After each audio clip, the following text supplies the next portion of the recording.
Ayon sa panayam ni Chris Mannix kay Sergio Mora, sinupalpal ang mga opinyon ni Chris Mannix tungkol kay Manny Pacquiao. Itong si Sergio Mora ay isang American professional boxer and former WBC light middleweight champion. Edad 44 ito sa ngayon mga tol, kaya alam niya kung ano pa ang kayang ibigay ni Manny Pacquiao na 46 years old.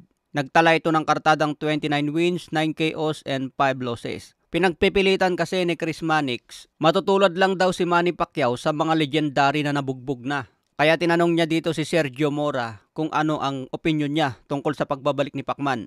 Dito sinabi ni Sergio Mora, hindi naman daw delikado si Mario Barrios. Kaya okay lang daw na babalik si Manny Pacquiao. Hindi na raw importante ngayon kay Manny Pacquiao kung kaya pa manalo o matalo. Basta ang alam ni Sergio Mora, magiging okay lang daw si Pacquiao. Kasi hindi mo daw mapipredict ang kakayahan ng isang legendary fighter. Susubukan pa kung kaya pa lumaban. At sa nakikita ni Sergio Mora, kahit matalo man si Manny Pacquiao, magiging okay pa rin. Basta raw hindi bibigay ang legs ni Manny Pacquiao. Pero hindi nga po sumang-ayon dito si Chris Mannix matol. Pinagpilitan niya na wala daw talagang pag-asa si Pacman.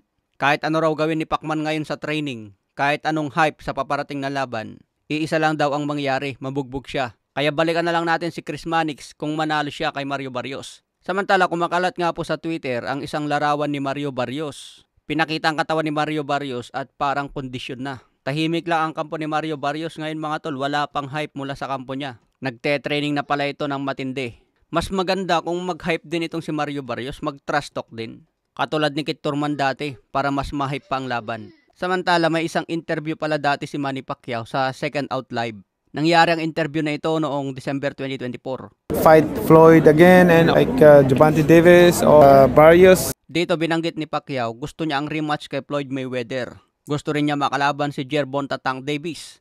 At binanggit din niya panghuli si Mario Barrios. At ngayong July 19, naikasan na nga ang laban ni Pacman kay Mario Barrios.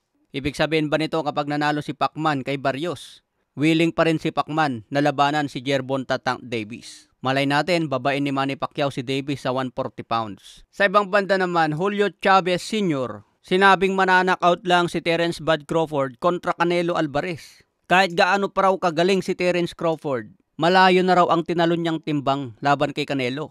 Hindi naman daw pipitsugin si Canelo Alvarez na hindi niya alam ang skill ni Terence Crawford. Alam na daw ni Canelo Alvarez ang kayang ibigay ni Terence Crawford. Pero ang malaking faktor dito, kung kaya ni Terence Crawford tanggapin ang mabigat na banat ni Canelo. Kahit daw parehas sila ng timbang sa final weigh-in, malaki pa rin ang pagkakaiba nito dahil matagal nang lumalaban si Canelo sa 168 pounds. Sanay na ang katawan niya na tumanggap ng suntok sa timbang na yan. Sanay na rin ang katawan niya na mapagod sa 168. Samantala itong si Terence Crawford, ngayon pa lang daw niya masusubukan. Kumbaga nag-e-experiment pa lang ang katawan ni Crawford. Kaya matatapos daw ito by stoppage panalo si Canelo.